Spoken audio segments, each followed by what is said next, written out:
Opinion numérique, c'est le podcast que Lumines vous propose pour réfléchir aux impacts du numérique sur notre société. Lumines qui accompagne les entreprises dans leur transformation. Alors à mes côtés pour débattre, Thibault Langsade, le PDG de Lumines, et notre invité du jour, Thierry Derez, le directeur général du groupe Covea. Le thème que je vous propose, messieurs, le mécénat et l'innovation médicale. Bonjour à vous. Bonjour. Alors vous êtes des mécènes dans le secteur de la santé. Je vous propose aujourd'hui un thème, le mécénat au service de l'innovation médicale, au moment où le financement de la recherche médicale, hors Covid, je précise, a reculé dans les axes prioritaires des entreprises. Alors certes, les entreprises prévoient de maintenir leur budget mécénat, mais moins tourné vers les structures de l'innovation du domaine médical. Et cela pose question pour le monde de demain, pour la suite. Alors Thibault, première question pour vous. La pandémie a en effet révélé le besoin urgent de développer notre propre souveraineté sanitaire. Quels sont les enjeux cachés derrière ? Comme vous le disiez au tout début, on a une problématique sur le mécénat. Alors c'est paradoxal parce que pendant les périodes de crise que l'on a vécues sur les 2 dernières années, mais également sur les turbulences que l'on a pu avoir en France, on s'aperçoit que le mécénat continue d'augmenter, mais le fléchage est différent, et notamment avec un fléchage qui se fait moindre sur la santé alors qu'on a besoin davantage de santé. Comment ça s'explique ? Probablement un peu de méfiance et de défiance avec tout ce que nous avons vécu pendant cette crise pandémique, mais les entreprises continuent à donner. Elles flèchent différemment et on voit qu'on a même une progression, c'est-à-dire qu'on a plus d'entreprises qui donnent.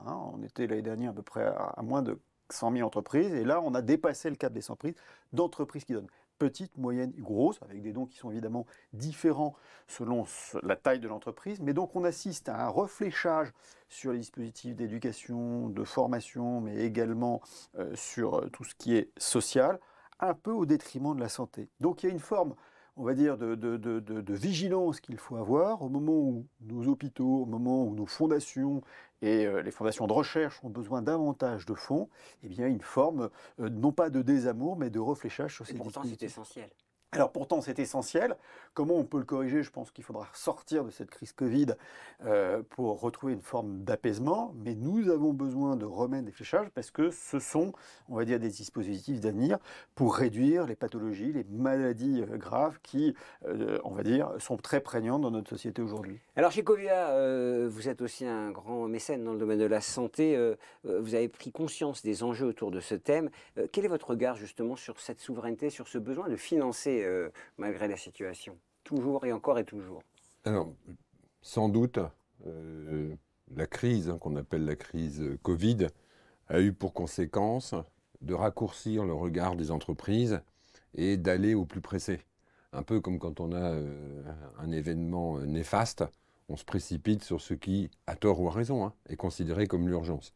Mais je rejoins les propos de Thibault. Je pense qu'on va retrouver avec les progrès qui sont accomplis, notamment en vaccination, et j'espère demain bientôt en traitement, en ce qui concerne donc ce fameux virus, on va retrouver la disponibilité et un regard un peu plus profond dans le temps des entreprises. Donc j'ai tendance à penser que c'est une séquence liée à l'actualité, mais qu'en aucun cas ça n'est durable, et que les entreprises vont revenir, continuer, et avoir cette appréciation du long terme qui me paraît quand même essentielle. La recherche, c'est du long terme, par définition. C'est un enjeu prioritaire, j'ai envie de dire, si on pense au monde de demain. Thibault, il est nécessaire de sensibiliser les mécènes à l'innovation médicale, et il y a vraiment, je dirais même, l'enjeu de dynamiser ce mécénat. Quels sont les enjeux, je le répète, qui se cachent derrière, pour bien faire prendre conscience? Bon, d'abord, les entreprises, elles sont invitées à regarder de beaucoup plus près tout ce qui touche autour de la RSE. Ça devient nécessaire pour une entreprise au titre de son écosystème local, territorial, national. C'est également de plus en plus une exigence au regard des marchés qu'elle souhaite contracter, puisque ce sont des objectifs qui sont positionnés. Ça devient même un enjeu dans le financement, c'est-à-dire qu'une entreprise qui n'est pas en phase sur une politique de RSE moyen-long terme pourrait avoir des difficultés de se faire financer. Et donc, on voit aujourd'hui tout un pan nouveau, alors qui est extrêmement prégnant sur les grandes entreprises, parce qu'elles sont plutôt pionnières au titre de la RSE, mais on a l'écosystème des petites et moyennes et des ETI qui sont en train de prendre la dynamique du RSE. Et dans la dynamique du RSE, il y a cet engagement sociétal qui peut se faire au travers du mécénat. Et au travers du mécénat, on peut le faire de 2 façons. On le fait par du sonnant et trébuchant, c'est ce que fait Covea quand elle investit sur des programmes auprès de Clignatech pour participer à un programme de recherche. c'est du sonnant et trébuchant, mais il y a également du mécénat qui peut être fait au travers du mécénat de compétences. Donc à défaut de pouvoir y mettre des moyens financiers, on y met de la ressource, c'est-à-dire des personnels qui sont en capacité de travailler, et puis mettre à disposition des outils quand cela peut être pertinent pour l'organisation qui le souhaite. Et donc on voit aujourd'hui ces dispositifs de mécénat qui tentent de prendre une place de plus en plus importante, qui permettent aussi à l'entreprise de justifier, on va dire, son rôle qui est plus sociétal, plus, on va dire, en phase avec la volonté de ses collaborateurs. Et on sait ce que ça veut dire le mot impact, si on finance quelque chose qui a un effet direct, en tout cas, sur les maladies. Oui, alors ça, c'est au travers du mécénat de compétences, vous savez très exactement, mais j'ai envie de dire que les associations, les fondations qui se font financer sont, on va dire, ont un devoir de plus en plus fort de transparence des fonds qu'ils utilisent dans le cadre, on va dire, de ce financement. Alors chez Covea, alors vous avez défloré un peu la suite avec le fonds de dotation de Clinatech. Quel est le facteur déclenchant pour Covea pour s'engager sur ce domaine? Le facteur déclenchant a sans doute été le premier thème de recherche dont nous avons eu connaissance chez Clinatech. En tant qu'assureur, nous avons aidé, assisté des personnes qui sont lourdement handicapées. Je pense aux personnes qui sont évidemment en fauteuil roulant, en général, consécutivement à un accident, soit un accident de la route, soit un accident qu'on appelle domestique. Bon. Et les recherches, le facteur déclenchant, puisque c'est votre question, ça a été véritablement le travail qui a été fait par le professeur Benabit sur l'exosquelette. Bon. La possibilité de remettre en mouvement, simplement de gagner la station verticale pour des gens qui sont constamment assujettis à être dans un fauteuil, c'est quelque chose qui change fondamentalement l'attitude, l'espérance aussi, le dynamisme de ces personnes qui sont lourdement handicapées. Et c'est quelque chose qu'un assureur ne peut pas ne pas considérer. Ça a été notre premier contact avec Clinatech, et c'est passé par un responsable des sinistres corporels du groupe. Je peux citer son nom. Bien sûr. C'est quelqu'un à qui nous sommes très reconnaissants, c'est Philippe Ingray. Il est maintenant parti en retraite, le temps passant, mais c'est Philippe Ingray qui nous a mis en relation avec Clinatech et le professeur Benabit. En tout cas, est-ce que c'est un effort, vous diriez, c'est un investissement? Comment vous qualifieriez votre engagement? C'est nécessairement un investissement. C'est un effort comme tout investissement. Mais il y a tellement d'espoir, il y a tellement de possibilités qui peuvent surgir, des traitements. Alors j'ai parlé de l'exosquelette, mais il faut aussi parler du traitement par la lumière infrarouge. C'est formidable. Bon. Donc entre ces perspectives qui sont extraordinaires et les montants que nous pouvons allouer, évidemment, c'est enthousiasmant. Donc, c'est plus un investissement parce que c'est enthousiasmant qu'un effort. Puis un vrai impact. Ça sera uniquement. On peut le mesurer, on peut le voir même hein, quand on parle d'impact. J'en parlais avec Thibaut. Justement, Thibaut, l'impact de la crise Covid sur un sujet que vous connaissez bien, c'est le fonds de dotation Clinatech. Quel était cet impact justement? Comment vous l'avez ressenti? Alors d'abord, il y a eu un impact juste un peu avant la crise Covid, qui a été l'impact de l'ISF, qui a été supprimé. Et donc, l'effet, on va dire, retort ou le dommage collatéral, c'est qu'il n'y a pas eu le fléchage que l'on avait avant sur l'ISF sur le financement des fondations, des associations qui pouvaient recueillir ces fonds. Et puis, pendant la crise Covid, les entreprises qui financent en partie Clinatech, ont financé des actions propres à leur entreprise dans le cadre de la crise sanitaire. Elles se sont rapprochées de leurs structures hospitalières, de leurs cliniques, de leurs praticiens pour pouvoir les aider ou l'écosystème local pour pouvoir apporter une aide concrète pour résoudre cette problématique. On a vu des entreprises donner des masques, on a vu donner des gels hydroalcooliques, réadapter leurs unités de production. Donc on a vu toute une série d'initiatives qui fait qu'une partie de ce qui devait être alloué au financement des associations au travers du mécénat a été repositionné sur la crise. Et donc maintenant, il faut espérer, même si on parle d'une cinquième vague, que l'on puisse reprendre le chemin. Et puis, une certaine forme de, oui, un peu de méfiance, on le voit aujourd'hui sur la vaccination, sur ce qui fait peur à certains Français, une forme de désamour de ce qui touche autour de médical. Pour le moment, il faut espérer que tout ceci puisse, on va dire, revenir à la normale le plus rapidement Et possible. on le précise, hein, la recherche, j'ai envie de dire, un puits sans fond. Quand on cherche, on continue de chercher.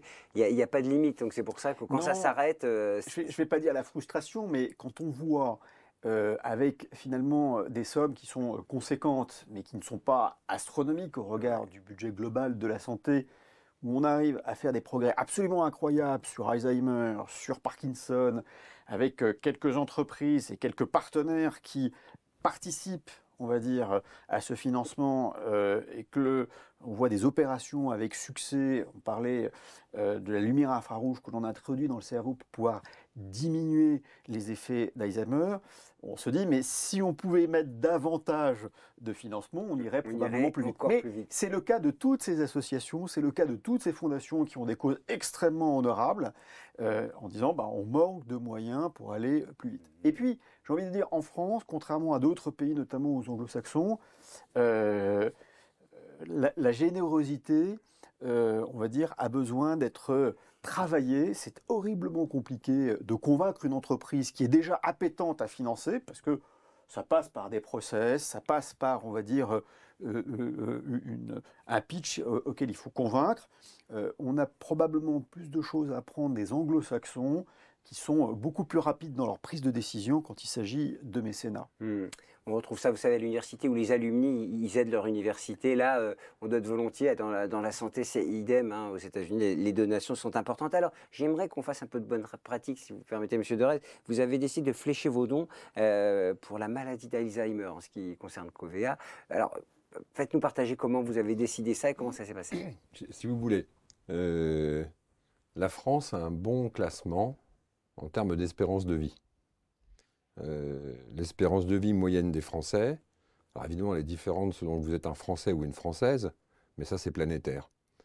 La France se situe à un rang tout à fait honorable. Donc c'est un satisfecit donné à notre système de soins, à notre système de santé. En revanche, si on regarde de façon un peu plus fine les critères, on s'aperçoit que la France est beaucoup moins bien classée en ce qui concerne l'espérance de vie en bonne santé.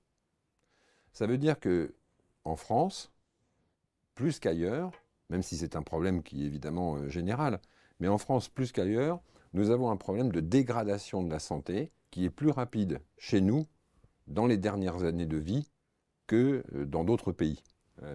La comparaison se fait évidemment dans des pays qui ont des niveaux de capacité économique équivalents à la France. Et parmi les pathologies qui sont les plus invalidantes dans cette séquence qui est proche de la fin de vie, évidemment figurent les maladies de Parkinson, la maladie d'Alzheimer, les différentes formes qu'elles peuvent prendre, puisque le répertoire n'est pas totalement figé. Et évidemment, quand on est assureur, combler cette période de temps où on peut aller plus longtemps en bonne santé, c'est un enjeu, je dirais, pratiquement d'évidence. Je ne pense pas avoir besoin de développer au-delà, puisque on apporte du bien-être, de la validité aux personnes qui bénéficient de ces traitements. Un conseil pour celles et ceux qui nous écoutent, comment on sélectionne son objectif de donation, c'est-à-dire qu'il y a quand même une offre pléthorique, hein, beaucoup d'institutions ont besoin d'un soutien. Comment vous avez fait, vous, pour Alzheimer? Il y a beaucoup de centres de recherche qui bossent dessus. Oui, d'abord on avait cette connaissance avec l'Inatech, donc peut-être nous avons figuré parmi les premières personnes approchées par l'Inatech. Je le pense sans aller au-delà nécessairement. Et puis, nous, ce qui nous a fait pencher, notamment pour ce qui est de la lumière infrarouge, c'est spectaculaire à voir. Hein. Quand on voit quelqu'un qui est atteint d'un Parkinson, selon qu'il est ou qu'il n'est pas équipé, c'est pas la même personne. Ouais. C'est pas la même personne. Bon. Donc, les travaux la qualité de l'équipe du professeur Benhabib, donc de Clinatech, pour nous, ça a été un engagement en confiance. Quand vous connaissez les équipes, vous connaissez les personnes qui vont être chargées de mettre en œuvre ces recherches, même si on admet, c'est forcément lié à la situation, on admet que ça puisse prendre du retard, qu'il y ait des tâtonnements, il y ait des erreurs, des pistes qui ne se révèlent pas productives, etc. Tout ça, on l'admet d'emblée. Bon. Mais c'est vrai que c'est beaucoup plus agréable, beaucoup plus confortable, y compris pour expliquer ça à un conseil d'administration, de dire, voilà, c'est des gens qu'on connaît. Voilà ce qu'ils ont déjà fait, voilà la façon dont ils travaillent. Et comme on avait cette relation avec l'Inatech, la démarche a été beaucoup plus simple. Et quand on emmène des êtres humains vers une démarche qui est plus simple par rapport à une démarche complexe, une partie du boulot déjà fait. C'est ce que peut-être parfois l'État gagnerait à comprendre. Enfin, la crise nous a montré que beaucoup de gens se prétendent parfois scientifiques et disent beaucoup de choses sur cette crise, donc on a du mal à y voir clair. Alors, on est là pour parler du mécénat de santé. Quelles sont les perspectives selon vous, Thibault Langsat, dans les années à venir ?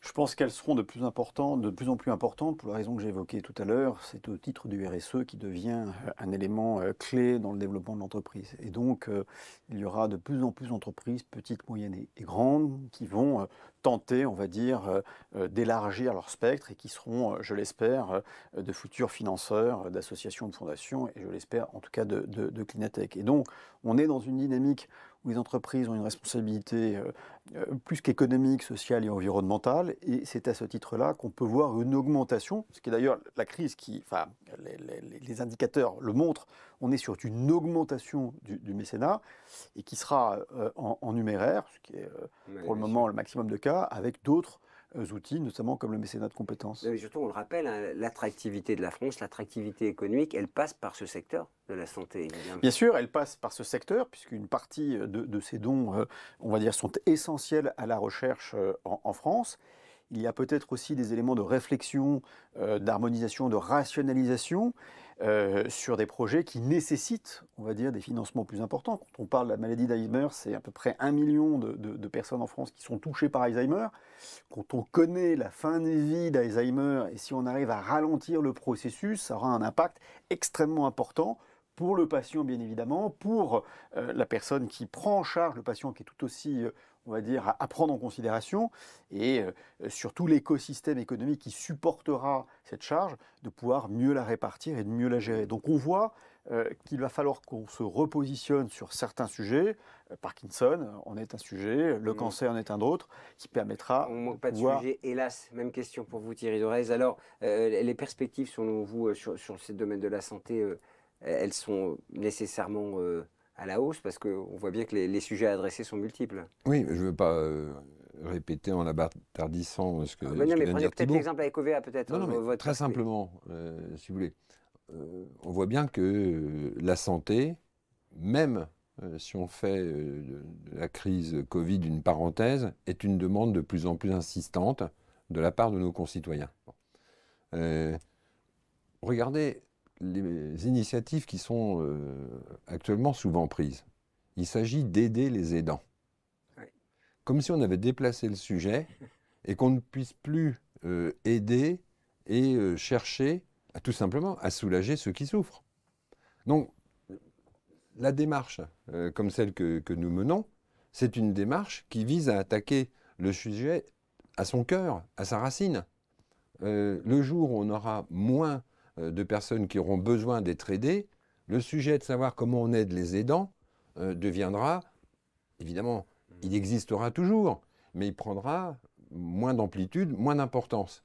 Et donc, la démarche qui consiste pour les entreprises, au titre des engagements de responsabilité sociétale, etc., à aller dans cette direction, est évidemment une démarche indispensable. Parce que on attaque le sujet là où il concentre, après par onde de choc, la majorité de ses effets.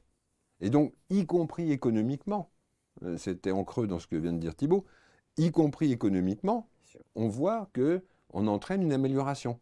Et donc, l'intérêt de financer ce type de recherche, c'est clairement d'aller à la racine. Bon. Pardon, mais c'est un peu comme ce que font les équipes de Clinatech avec la lumière infrarouge.